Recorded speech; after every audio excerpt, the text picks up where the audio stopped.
युवा आप भी हैं, युवा ये भी हैं, और जाहिर सी बात है ऐसे हजारों युवा, लाखों युवा होंगे राजस्थान में। मैं रोजगार से ही शुरू करता हूँ।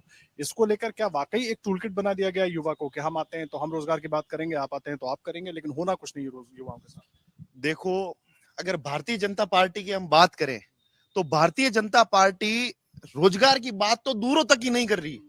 उनको तो ये मतलब ही नहीं है कि कोई युवा, उनको तो केवल इतना पता है कि वो रील स्क्रॉल करते रहे। उनके पास में बहुत बढ़िया रोजगार दे रखा है युवा को। सुबह 8 बजने से पहले, आंख खोलने, चाय पीने से पहले वो व्यक्ति अपना मोबाइल संभाल रहा है। केवल और केवल मंदिरों पर इनको करनी है डिबेट, धर्म के नाम पर इतनी गंद फैला रखी है इन लोगों ने। अगर रोजगार की बात कर रहे हैं तो देश के नेता, युवा नेता आदरणीय राहुल गांधी जी कर रहे हैं।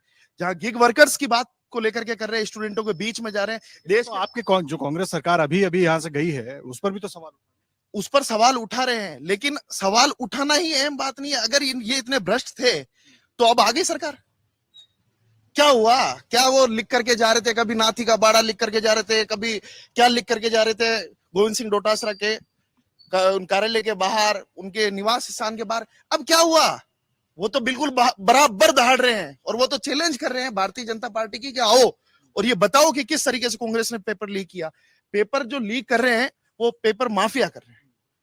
सरकार का ये कह सकते हैं कि हाँ, सरकार को हम देख सकते हैं कि भाई हाँ, उनको अंकुश लगाने में वो कहीं ना कहीं छोटी मोटी हम मान सकते हैं कि कमजोर रही। लेकिन बीजेपी पार्टी ने क्या किया? बीजेपी पार्टी ने तो कुछ किया ही नहीं। अब जैसे ही सरकार बदली, सरकार बदलते युवाओं को वापस वही बरगलाने का काम। राजस्थान में अगर लोकसभा चुनाव की बात की जाए तो राजस्थान में लोकसभा चुनाव को हम देखते हैं तो किस तरीके से कांग्रेस पार्टी का उन्होंने अकाउंट फ्रीज कर दिया। किस तरीके से वो चुनाव लड़ेगा? आज कह रहे कि भाई कैंडिडेट छोड़ छोड़ करके भग रहे। अरे मुझ जैसे छात्र को अगर कल को टिकट मिलती है तो मैं कहां से चुनाव लड़ूंगा? मेरे को तो पार्टी चुनाव लड़ाएगी। अब पार्टी की जब आपने अकाउंट ही फ्रीज कर दी है तो किस तरीके से वो व्यक्ति चुनाव लड़ेगा? तो आप तो ये चाह रहे हो कि कोई बाहुबली आए, कोई पैसे के बल पर आकर के यहाँ राजनीति करे।